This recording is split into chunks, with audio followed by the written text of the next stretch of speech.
Good morning बच्चों। हम आज की क्लास में बात करेंगे विद्युत विद्रोह के कारण किसी बिंदु पर विद्युत विभव कैसे ज्ञात करते हैं। किसके कारण? विद्युत द्विध्रुव के कारण किसी बिंदु पर विद्युत विभव किस प्रकार से ज्ञात करते हैं, इसके बारे में हम अध्ययन करेंगे।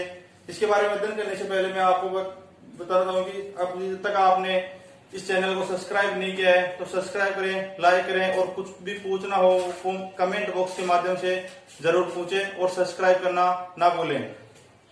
तो आप हेडिंग डालो विद्युत विद्रोह के कारण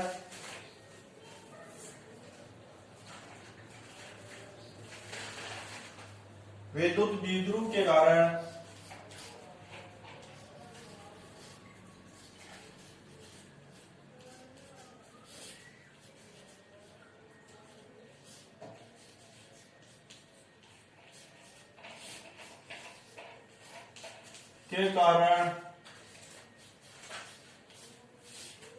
किसी बिंदु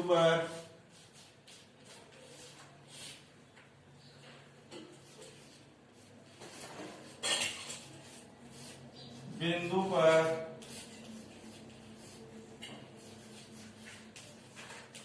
विद्युत विभव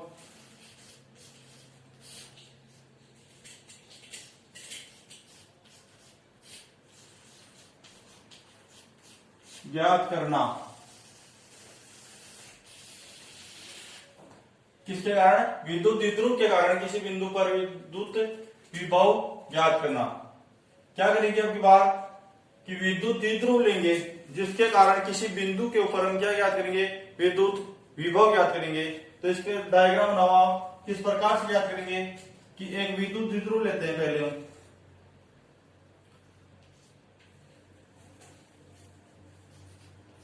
माइनस क्यू आवेश और प्लस क्यू आवेश से मिलकर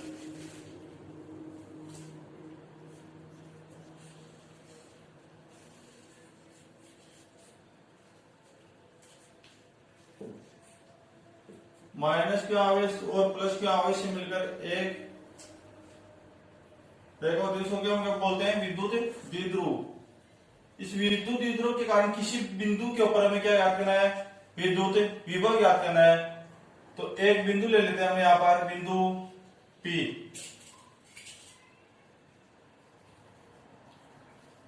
इस बिंदु का नाम है बिंदु P। इस बिंदु के ऊपर हमें क्या याद करना है? विद्युत विभव याद करना है। तो विद्युत विभव याद करने के लिए क्या करेंगे? सबसे पहले हम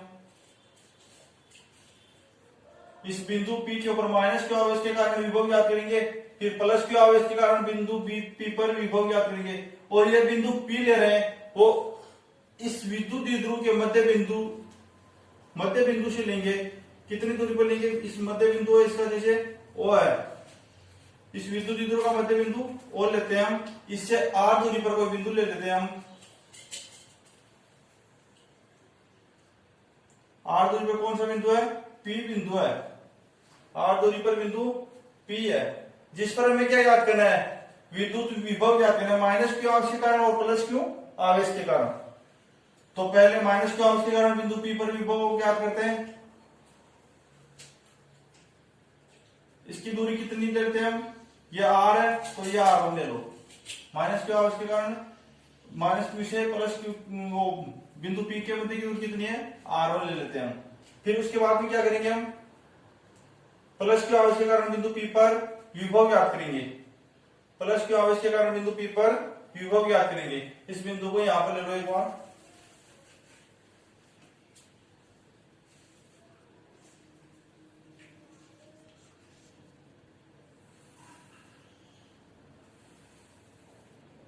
ये दूरी R1। अब प्लस क्यू आवेश के कारण बिंदु P पर विभव ज्ञात करेंगे।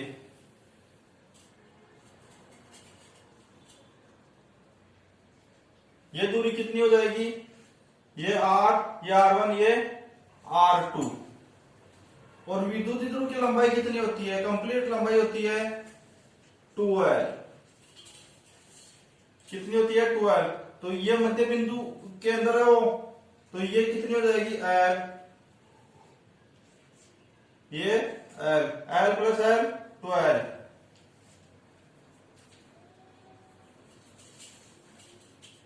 ये बिंदु ए, ये बिंदु बी।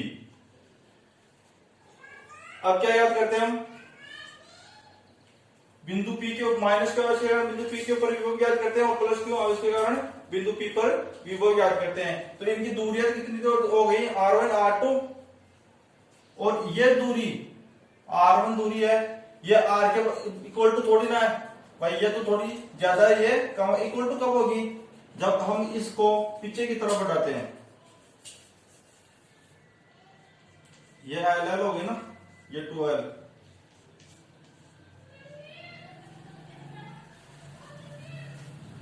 तो ये R1 R इसके बराबर कब होगी, जब इसको हम पीछे की तरफ बढ़ाते हैं।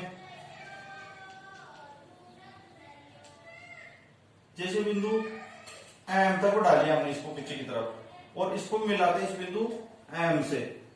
अब ये इसके बराबर है, किसके बराबर है, R के बराबर है R1, या R1 के बराबर है R। R नहीं है, R प्लस OM। R1 के बराबर क्या है, R प्लस OM। भाई ये बिंदु O से M तक की दूरी हमें पता नहीं है, याद करेंगे ये दूरी। और ये दूरी R2 R1 के बराबर कब होगी, इसके R के बराबर कब होगी,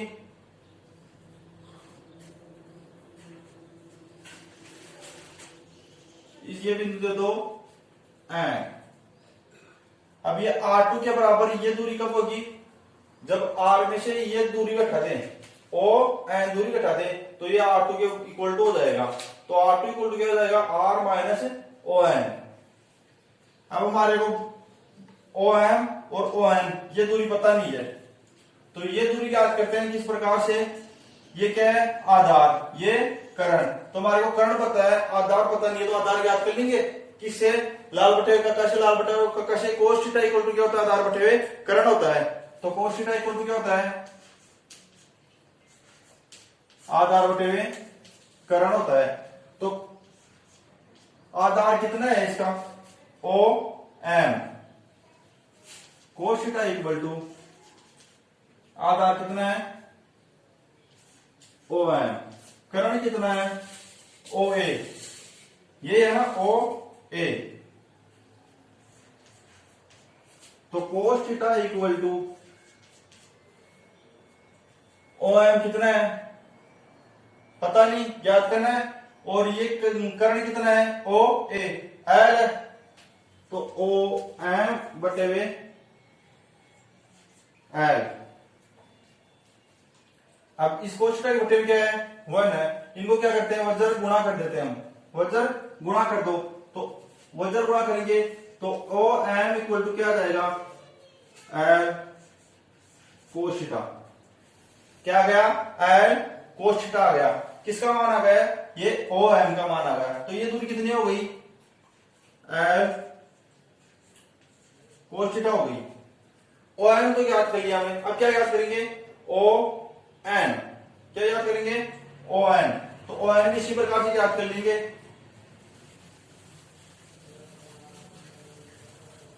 इसका क्या पता है हमारे को, कर्ण पता है, आधार पता नहीं है। तो कोस थीटा इक्वल टू आधार कितना है OM, cos theta equal to ON, कर्ण कितना है OB, cos theta equal to ON पता नहीं है, OB कितनी दूरी है L, ON बटे हुए L, इसके बटे में 1 वज्र गुणा कर देंगे पिछले वाले की तरह ही। तो ON कितना आ जाएगा हमारा, वही सेम आ जाएगा L कोस थीटा, कितना आ गया L कोस थीटा आ गया। तो ON दूरी कितनी आ गई, L कोस थीटा आ गया। तो ये OM दूरी क्या हो गई, ON दूरी क्या हो गई। अब बता सकते हैं हम कि ये दूरी इसके बराबर होगी और ये दूरी कितनी है, ये बता सकते हैं। तो ये दूरी अब R1 के बराबर, ये दूरी कितनी हो गई, R plus L cos theta होगी ना, तब ये R1 के इक्वल टू होगी कि R जो इतनी थी है, अब ये इतनी थी पता नहीं थी, ये रेखा इतनी है ना, इसको पीछे बढ़ाएंगे इतनी, तब ये दूरी कितनी है R1। तो माइनस क्यों, इसके कारण बिंदु P पर विभव कितना गया, -1/4 पाई एप्सिलॉन 0 Q/R1। ये समीकरण नंबर 1। अब क्या करेंगे, प्लस क्यू आवेश के कारण इसी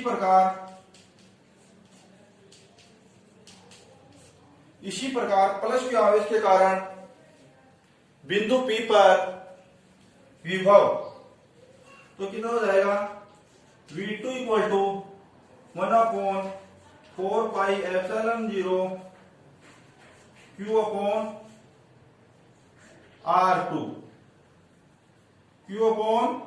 R2, समीकरण नंबर 2। अब माइनस के आवेश के कारण और प्लस के आवेश के कारण इनके ऊपर क्या याद कर लिया, बिंदु P पर विभव याद कर लिया।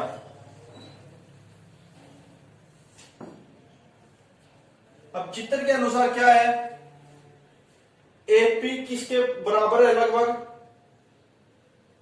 MP के बराबर है। किसके बराबर है, इसके AP किसके बराबर है, MP के बराबर है। किसके बराबर है, MP के बराबर है। तो कैसे लिखेंगे, AP लगभग इक्वल टू, ये किसका चिन्ह है, लगभग का, किसके बराबर है, MP के। AP बराबर है MP के लगभग बराबर है, तो क्या हो जाएगा, AP का मान कितना हो जाएगा हमारा, AP की दूरी कितनी है, R1 है। कितनी है, R1 है। तो R1 इक्वल टू ये दूरी कितनी हो जाएगी, MP दूरी कितनी हो जाएगी, OM प्लस OP की ये दूरी कितनी है, OP वाली R है, और ये दूरी कितनी है हमारी, L cos थीटा है। OM वाली कितनी है, L cos थीटा। तो इसको जोड़ देते हैं हम, OP plus OM, OP plus OM, तो R1 इक्वल टू OP कितनी है, R प्लस OM कितना है, L cos थीटा। हो गया, R1 किसके बराबर हो गया, R plus L cos theta के बराबर हो गया। तो पीछे बढ़ाएंगे इतनी, तब ये इसके बराबर होगी, R1 के बराबर। तो ये पता नहीं थी हमारे को कौन सी वाली, OM वाली, तो ये याद कर लिए। तो R में हम यदि ये OM वाली दूरी L cos थीटा जोड़ दें, तो ये किसके इक्वल टू हो जाएगी, R1 की इक्वल टू हो जाएगी।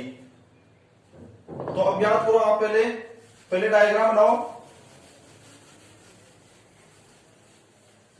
फिर जो जो डायग्राम में बनाए उसके बारे में लिखो।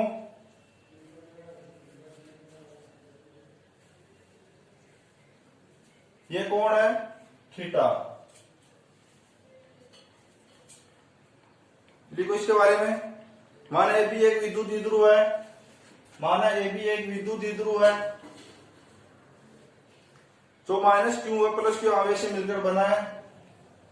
ये सिंपल सी बातें हैं, लेकिन नीचे लिख ले तो जिससे हमारे को पता चल जाए। जो माइनस क्यू व प्लस क्यू आवेश से मिलकर बना है, जिनके बीच की अर्ध दूरी 2L है।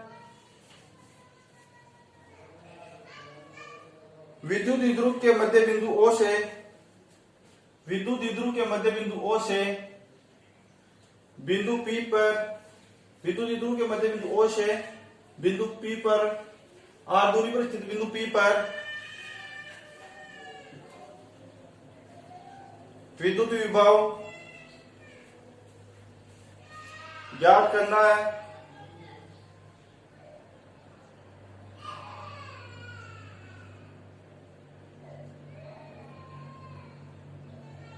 अतः माइनस क्यू आवेश के कारण,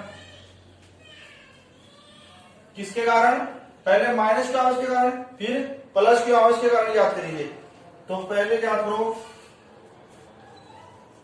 माइनस क्यू आवेश के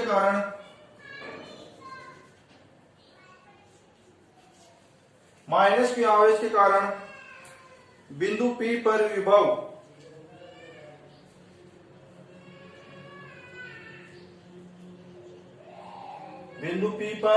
विभव किसके कारण, माइनस क्यू आवेश के कारण। माइनस क्यू आवेश के कारण विभव कितना हो जाएगा, V1 equal to 1/4 pi epsilon 0, विभव से पीछे पढ़ाया हमने, 1/4 पाई एप्सिलॉन 0 आवेश कितना है माइनस क्यू, तो ये माइनस का चिन्ह आ जाएगा हमारा, और क्यू अपॉन किसके बराबर हो गया R plus L cos theta के बराबर हो गया। इसी प्रकार बीपी इक्वल टू लगभग किसके है एन पी के बराबर है, किसके बीपी लगभग इक्वल टू है एन पी के। तो बीपी की दूरी कितनी दूरी है ये R2, कितनी R2 दूरी है इक्वल टू ये लगभग बराबर है किसके, बीपी किसके बराबर है लगभग एनपी के बराबर है।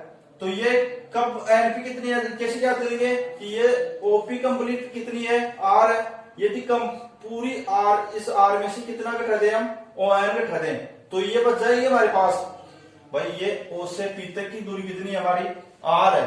तो यदि इस पूरी दूरी में से हम इतनी दूरी से ये दूरी घटा दें तो ये दूरी बच जाएगी ना हमारे पास। तो O P minus OP minus O N, OP minus O N, तो R2 इक्वल टू कितना आ जाएगा, ओपी कितना है R है, R माइनस ओ एन कितना है L cos theta, L cos theta. ये क्या हो ज्ञात हो गया हमारे को R2 पता चल गया, R2 किसके बराबर होगी R minus L cos theta के, और R1 किसके बराबर हो रही थी R plus L cos theta के। तो ये उतारो, फिर अब आगे लिखो इसके नीचे अतः बिंदु P पर कुल विभव, अतः बिंदु P पर कुल विभव कितना हो जाएगा,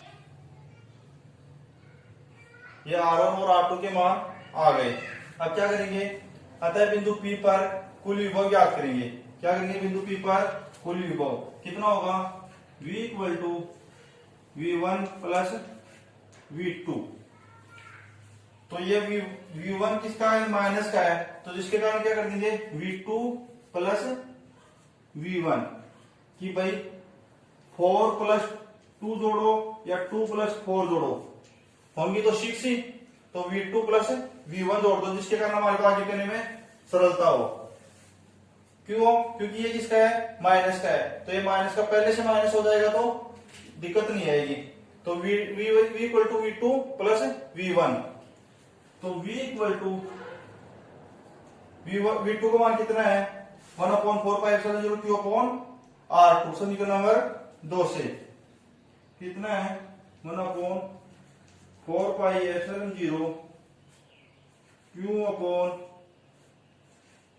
R2 माइनस V1 का मान कितना है 1/4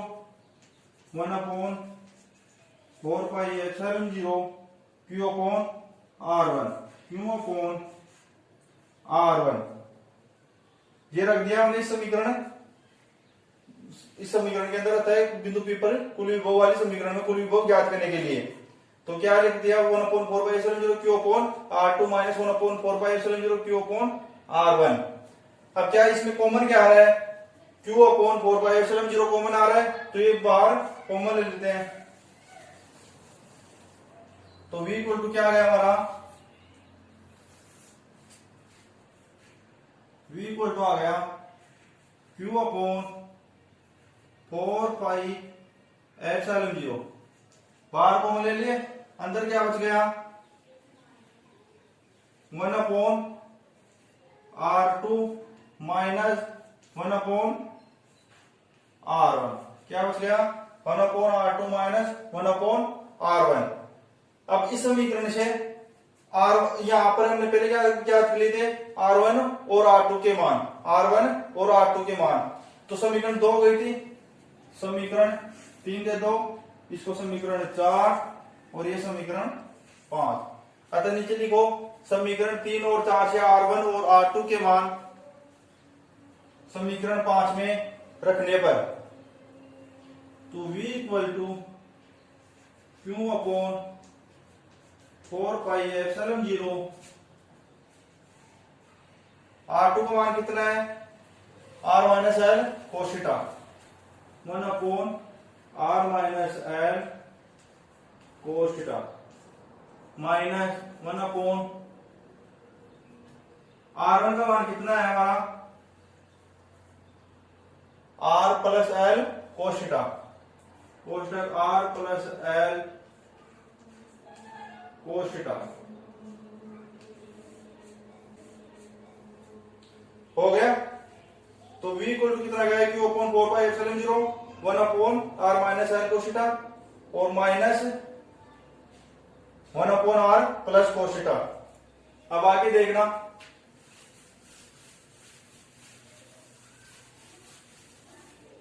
यहां पर क्या ले लेते, इनका लघुत्तम ले लेते हैं हम, इनका लघुत्तम ले लेते हैं। तो v इक्वल टू बाहर तो क्या है q अपॉन 4 पाई एप्सिलॉन 0 और लघुत्तम लिया तो नीचे लघुत्तम कितना आ गया, r minus L cos theta और r plus L cos theta दोनों आएंगे। तो लघुत्तम ले लो r minus L cos theta और r plus L cos theta आ गया लघुत्तम। अब r minus L cos theta पहले निकल तो r minus L cos theta का भाग देंगे इसमें, तो ये तो कट जाएगा, क्या बच जाएगा, r plus L cos theta बच जाएगा हमारा। तो r plus L cos theta बच गया, किसका चिन्ह है बीच में, माइनस का। अब किसका भाग देंगे इसमें, r plus L cos theta का भाग देंगे, तो r plus L cos theta से r plus L cos theta cancel हो जाएगा, क्या बच जाएगा, r minus L cos theta, r minus L cos theta ये हो गया। अब इस कोष्टक के बाहर जो चिन्ह है उनको अंदर गुणा करा देंगे और इन दोनों कोष्टकों को आपस में गुणा करा देंगे। कैसे गुणा करेंगे इनको, पहले r को इस कोष्टक वाली दोनों संख्या से गुणा करेंगे, फिर एल कोस थीटा को इन दोनों कोष्टक वाली संख्या से गुणा कराएंगे। तो कराते हैं, देखो बाहर तो कितना है q अपॉन 4 पाई एप्सिलॉन 0। अब अंदर कोष्टक के अंदर चिन्हों से गुणा करेंगे, ये बाहर किसका चिन्ह है, माइनस का है, इस कोष्टक के अंदर चिन्ह गुणा करेंगे इस चिन्ह को, तो प्लस वाली माइनस की और माइनस वाली प्लस की हो जाएगी। तो r plus L cos theta minus r, ये प्लस का r था, माइनस का r हो गया, और ये माइनस का एल कोस थीटा था, प्लस का एल कोस थीटा हो गया, एल कोस थीटा बटे, अब r को पहले इससे गुणा कराना है, फिर L minus L cos theta को इस कोष्टक वाली संख्या से गुणा कराना है। तो कटपीट के कितना बच जाएगा हमारा, R square minus L square cos square theta, कितना बच जाएगा, R square minus L square cos square theta बच जाएगा नीचे। अब गुणा कराने पर ये तो प्लस का आर है, ये माइनस का आर है, तो ये दोनों क्या हो जाएंगे, कैंसिल हो जाएंगे। ऊपर तो कितना बच गया, एक एल कोस थीटा और एक L cos theta, 2l cos theta बच गया, कितना 2l कोस थीटा। तो v equal to q upon 4 pi epsilon 0 कितना बच गया, 2l कोस थीटा। नीचे क्या बचेगा कि r स्क्वायर का मान बहुत ज्यादा है, किससे, किसकी तुलना में, minus L square cos square theta की तुलना में। तो ये तो क्या हो जाएगा हमारा, नगण्य हो जाएगा, क्या हो जाएगा, नगण्य हो जाएगा, और क्या बच जाएगा, आर स्क्वायर बच जाएगा, क्या बच गया, आर स्क्वायर बच गया।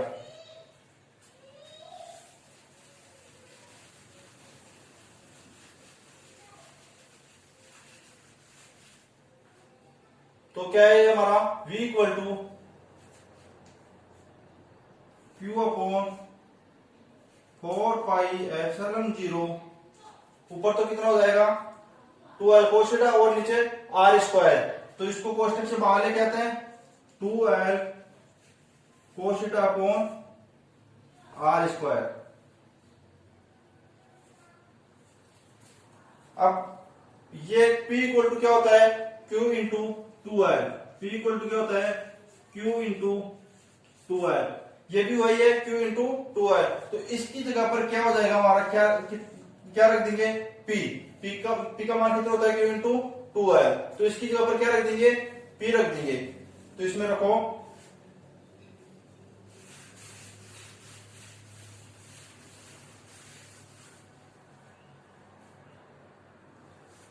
V equal to Q upon 4, sorry Q, तो इसकी जगह पर क्या रख देंगे P रख देंगे। तो यहाँ पर तो कितना बच गया 1 बच गया, 1 upon 4 pi epsilon 0, 1 upon 4 pi epsilon 0। अब इसकी जगह पर क्या रखना है Q इंटू 2L की जगह पर P रख देंगे। क्या रख देंगे P रख देंगे। तो P अपॉन P गुणा में क्या है cos थीटा अपॉन नीचे क्या है R स्क्वायर। ये क्या आ गया हमारा विद्युत द्विध्रुव के कारण किसी बिंदु P पर विद्युत विभव आ गया, और ये हमारे को ज्ञात करना था। किस प्रकार से ज्ञात करेंगे कि एक विद्युत द्विध्रुव है जिसके मध्य बिंदु से R दूरी पर कोई बिंदु P है, जिसके ऊपर हमें क्या ज्ञात करना है, इसके कारण विद्युत विभव ज्ञात करना है। तो पहले माइनस क्यू आवेश के कारण, फिर प्लस क्यू आवेश के कारण, माइनस क्यू आवेश के कारण हमारा आएगा minus 1/4 pi epsilon 0 Q upon R1, और माइनस क्यू आवेश के कारण बिंदु P तक की दूरी R1, प्लस क्यू आवेश के कारण बिंदु P तक की दूरी R2 हो जाएगी हमारी। और बिंदु A से P तक की दूरी कितनी है हमारी, लगभग है MP, इसके बराबर होगी।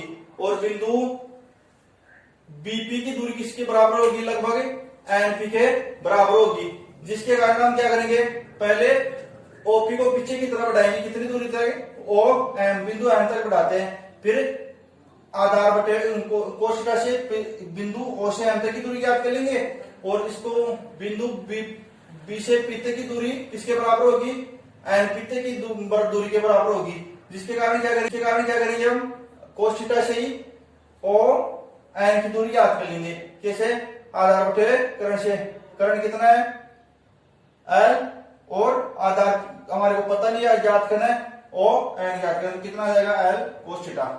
फिर R1 R2 के मान इनसे ज्ञात हो जाएंगे, और R1 R2 के कारण R1 और R2 के मान उस कुल बिंदु P पर कुल विभव आएगा उसमें रख देंगे, और फिर लघुत्तम लेके और विभव ज्ञात कर लेंगे बिंदु P के ऊपर। अब इसमें लिखो विशेष स्थिति, इसके नीचे लिखो विशेष स्थिति में जब बिंदु P विद्युत द्विध्रुव के अक्ष पर स्थित हो, तो थीटा का मान कितना होगा, थीटा इक्वल टू 0 डिग्री। तो V equal to 1/4 pi epsilon 0 P cos theta का मान कितना होगा 0 डिग्री अपॉन R स्क्वायर।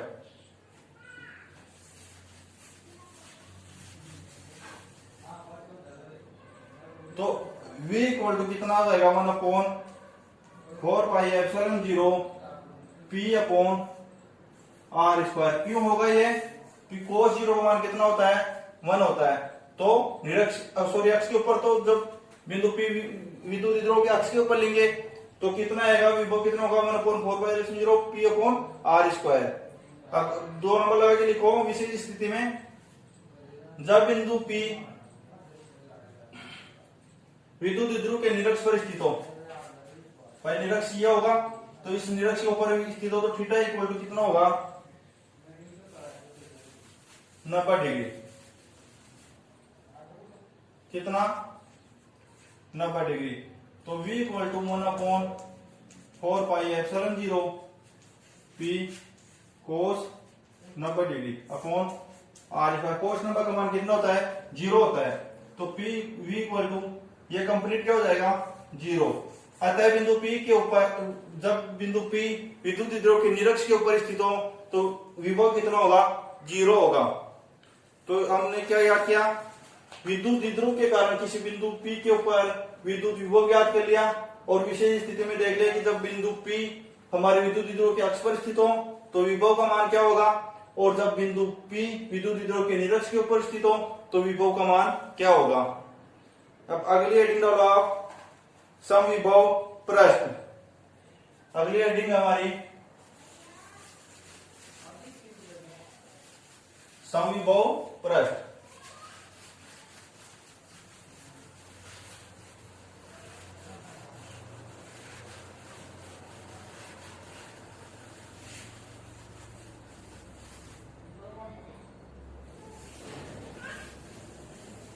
क्या होगी अगली हेडिंग हमारी?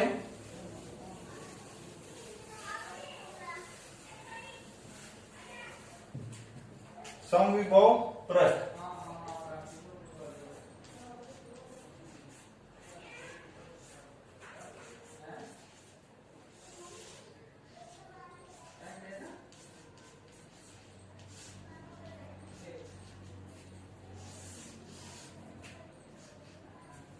समविभव पृष्ठ किसे कहते हैं? इसकी डेफिनेशन क्या होगी? ऐसा पृष्ठ जिसके प्रत्येक बिंदु पर विभव का मान क्या हो? समान हो, वह क्या कहलाता है? समविभव पृष्ठ। इसके नाम से पता चल रहा है कि विभव का मान समान होगा, तो ऐसा पृष्ठ जिसके प्रत्येक बिंदु पर विभव का मान क्या हो? समान हो। इसकी डेफिनेशन लिखो समविभव पृष्ठ की। विद्युत क्षेत्र में ऐसा पृष्ठ, विद्युत क्षेत्र में ऐसा पृष्ठ जिसके प्रत्येक बिंदु पर विभव समान होता है, समविभव पृष्ठ कहलाता है।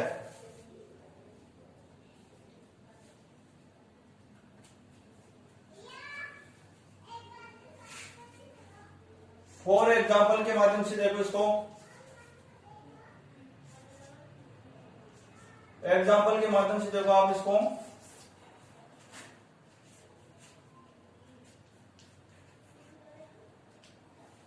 इस एग्जाम्पल में पहले लिखो, माना बिंदु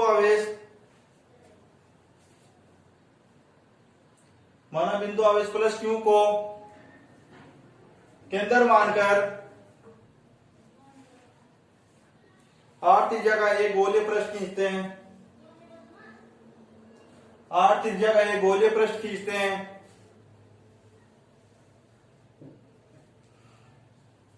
बिंदु आवेश पृष्ठ के प्रत्येक बिंदु पर विभव समान होगा, अतः पृष्ठ के प्रत्येक बिंदु पर विभव समान होने के कारण इसे समविभव पृष्ठ कहेंगे।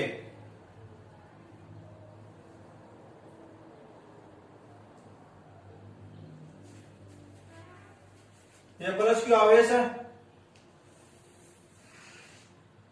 इससे स्मॉल आर दूरी पर कोई पृष्ठ है, तो इस प्लस क्यू आवेश से इस पृष्ठ के चारों तरफ की दूरी कितनी होगी? समान होगी। इस बिंदु से इस पृष्ठ की दूरी भी आर होगी, ये भी आर होगी, ये भी आर होगी। तो यही बता रहा हमारे को कि इस बिंदु तो आवेश प्लस क्यू से इस पृष्ठ के प्रत्येक बिंदु पर विभव क्या होगा? समान दूरी पर होगा। तो ये बिंदु आर पर है। अरे एक बाह्य पृष्ठ ले लेते हैं हम इसका।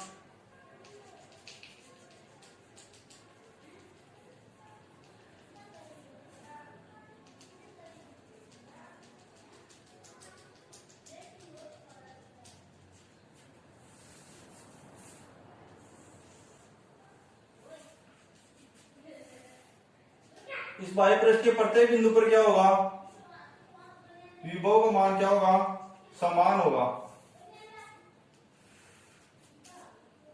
क्या होगा? इस बिंदु आवेश के कारण इस बाह्य पृष्ठ के ऊपर प्रत्येक बिंदु के ऊपर क्या होगा? विभव का मान समान होगा।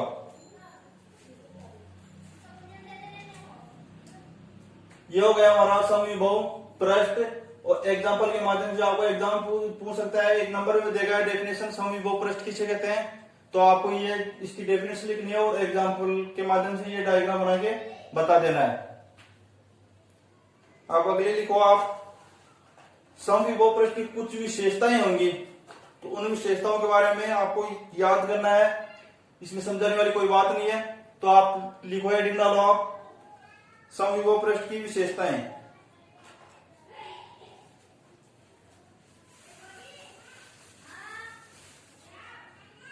समविभव पृष्ठ की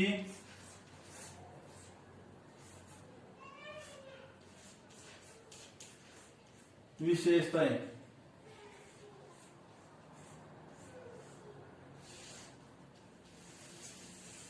तो इसमें पहला पॉइंट डाला आप समविभव पृष्ठ की विशेषताओं में। समविभव पृष्ठ के प्रत्येक बिंदु पर विभव समान होता है। ये पहले इसकी डेफिनेशन में भी अध्ययन कर लिया हमने कि समविभव पृष्ठ की प्रत्येक बिंदु पर क्या होता है, विभव का मान समान होता है। 1 नंबर लगा के लिखो इसमें, समविभव पृष्ठ के प्रत्येक बिंदु पर विभव समान होता है। 2 नंबर लगाओ, समविभव पृष्ठ के किन्हीं दो बिंदुओं के बीच, समविभव पृष्ठ के किन्हीं दो बिंदुओं के बीच विभव अंतर शून्य होता है। 3 नंबर लगाओ, परीक्षण आवेश को पृष्ठ के एक बिंदु से दूसरे बिंदु तक, परीक्षण आवेश को पृष्ठ के एक बिंदु से दूसरे बिंदु तक लाने में कोई कार्य नहीं करना पड़ता, अर्थात किया गया कार्य शून्य होता है। 4था लिखो इसमें, पृष्ठ के प्रत्येक बिंदु पर खींची गई बल रेखाएं, पृष्ठ के प्रत्येक बिंदु पर खींची गई बल रेखाएं